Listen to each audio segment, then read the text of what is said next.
Oke, kembali lagi bersama saya bernama Dharma Aditya di sini yang dengan NIM 2011111430. Jadi di sini saya akan mewawancarai dengan narasumber saya bernama Rindiani.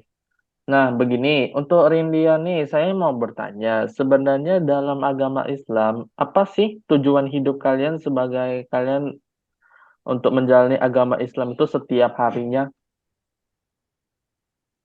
Ya, kalau tujuan hidup menurut agama nih ya, menurut agama Islam, agama yang saya anut, itu yang paling utama beribadah, beribadah kepada Allah Subhanahu wa taala, Tuhan yang Maha Esa.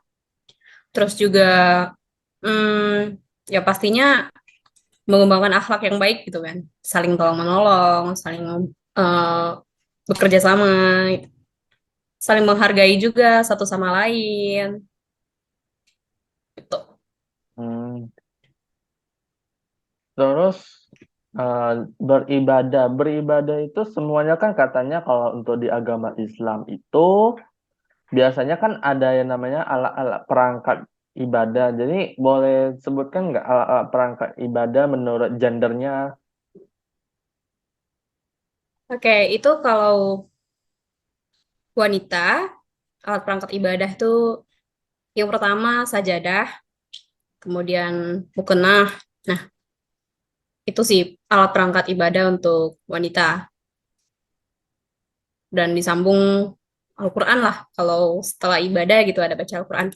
Terus kalau untuk pria itu biasanya sajadah, kopiah, terus ya pakaian yang panjang gitu.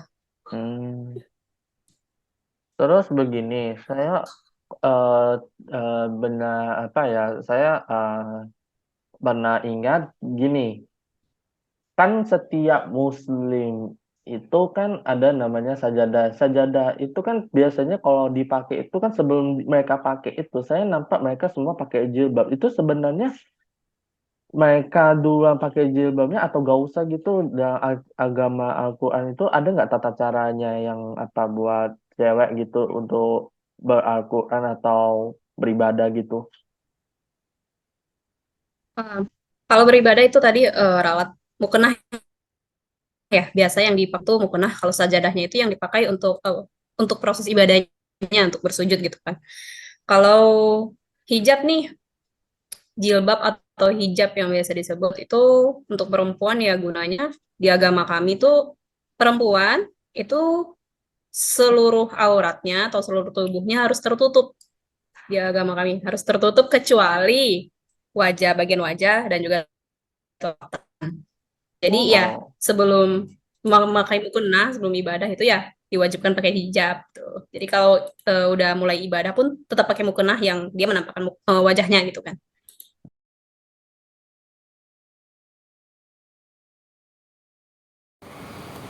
Halo, saya bernama Dharma Aditya dengan NIM 2011111430. Nah, di sini saya bersama bersama Bapak yang bernama Lia Warno. Saya ini membicarakan tentang agama membahas tentang agama Buddha ya. Ada beberapa pertanyaan. Yang paling pertama, apa makna dan tujuan hidup dalam agama Buddha yang diajarkan di sebuah kitab suci yang dipaparkan di situ? Bisa Bapak jelasin kepada saya gimana? Dalam agama Buddha, kehidupan itu biasanya selalu berulang-ulang kalau menurut agama Buddha, karena kelahiran akan terjadi berulang kali sesuai dengan lingkaran karma yang kita jalani. Di dalam agama Buddha, yang kita berbuat baik maka akan terlahir di alam yang berbahagia, bisa terlahir di alam dewa, bisa terlahir di alam manusia. Tapi kalau kita berbuat jahat, bisa kita terlahir kembali di dalam alam setan atau alam binatang. Jadi kalau kita ingin kehidupan ini tidak lagi terlahir kembali mencapai keadaan yang di surga, maka kita harus banyak berbuat baik. Itu menurut ajaran agama Buddha. Oh, oh. Terus diajarkan agama Buddha pasti ada namanya cara kita sebagai awam itu pasti kita ada diajari cara beribadah kepada Sang Buddha ya. Sebenarnya apa saja perangkat ibadahnya agar kita bisa berkomunikasi kepada Sang Buddha? Oh, dalam agama Buddha yang diajarkan Buddha adalah bahwa untuk dalam melakukan suatu puja bakti biasanya ada beberapa keperluan yang dipakai. Misalnya yang pertama adalah dupa. Dupa itu melambangkan kewangian, artinya memberikan kebahagiaan atau kehidupan yang baik. Kemudian ada lilin, biasanya lilin itu melambangkan penerangan, jadi memberi penerangan bagi semua umat. Kemudian ada perangkat lagi yang disebut dengan manisan. Manisan itu dapat berupa buah-buahan atau berupa kue-kue yang dianggap sebagai pengganti atau rasa syukur kita kepada Sang Pencipta atau kepada Sang Buddha. Nah, kemudian yang terakhir mungkin dalam agama Buddha itu biasanya ada Buddha Rupang. Buddha Rupang itu adalah patung Buddha di mana kita melakukan puja bakti biasanya untuk melakukan penghormatan. Jadi bukan untuk tempat meminta, tapi Buddha Rupang itu adalah tempat melakukan penghormatan. Itu biasanya yang dipakai dalam agama Buddha. Terus saya juga mendengar bahwa kitab suci agama Buddha itu orang bilang namanya kitab suci Tripitaka.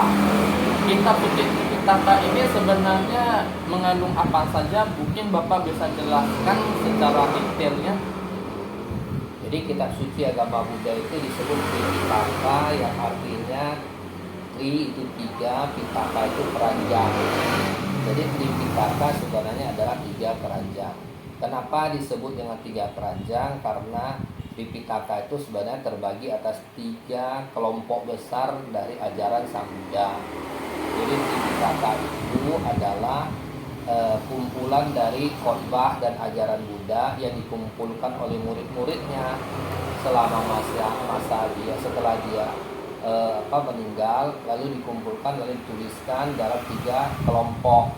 3 kelompok itu kemudian disebut sebagai Tripitaka. Itu maksudnya. Oh, jadi begitu. Terima kasih atas waktunya kepada Bapak sudah meluangkan waktunya. Dan kembali bersama saya sebagai pewawancara bernama Dharma Aditya. Saya mengucapkan terima kasih dan sampai jumpa di next video.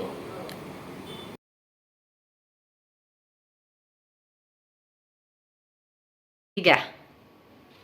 Halo, kembali lagi bersama saya bernama Dharma Aditya dengan NIM 201111430. Dan di sini saya bersama Meta Amelia. Di sini saya akan mewawancari namanya agama Kristen. Nah, untuk pertanyaan paling pertama, bisa Kakak jelaskan apa makna dan tujuan hidup bagi orang Kristen?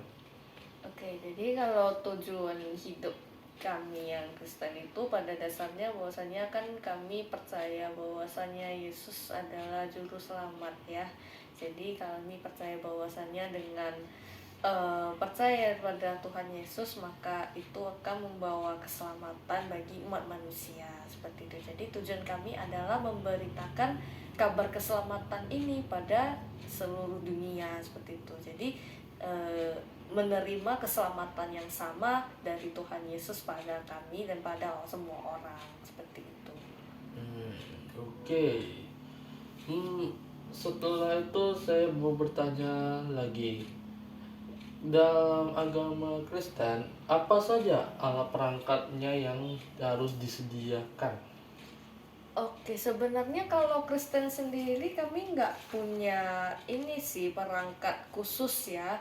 Jadi biasanya kalau untuk kebaktian Kristen sendiri itu yang kami ke gereja mestinya setiap hari Minggu melakukan perkumpulan kebaktian bersama. Nah, jadi mungkin dalam kebaktian itu yang dibutuhkan biasanya sih masing-masing tetap membawa Alkitab ya kan sebagai kitab suci kami.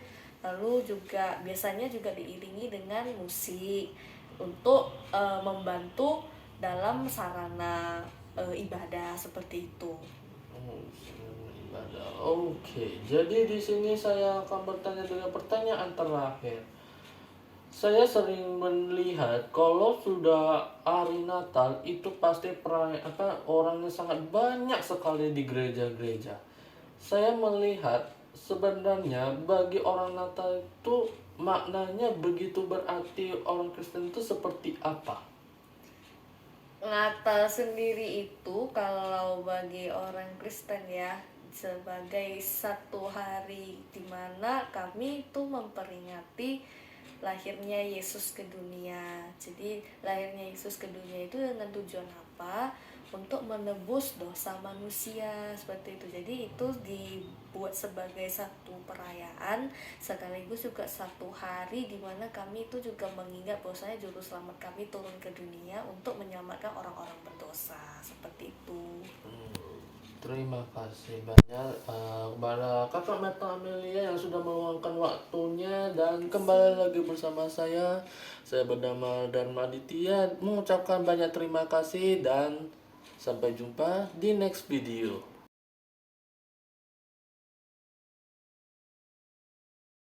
Kembali lagi bersama saya bernama Dharma Aditya dengan NIM 201111430. Nah, di sini saya mewawancarai kepada Tante Aneng yang tepatnya rumahnya itu cukup bersebelahan 2 rumah saja.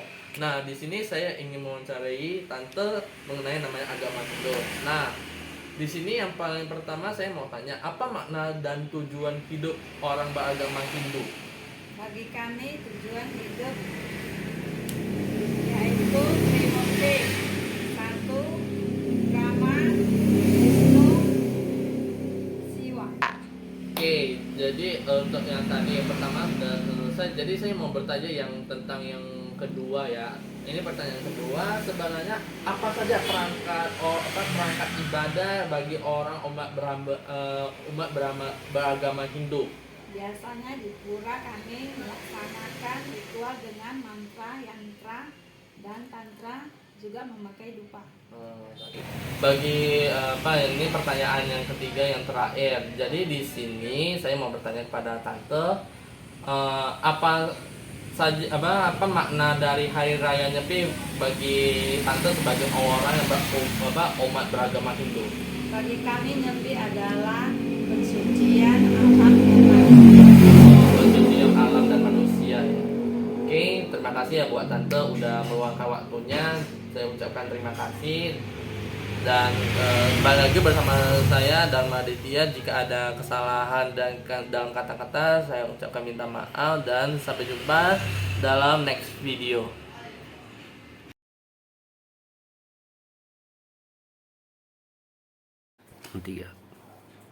Halo, saya bernama Dharma Aditya dengan NIM 201111430.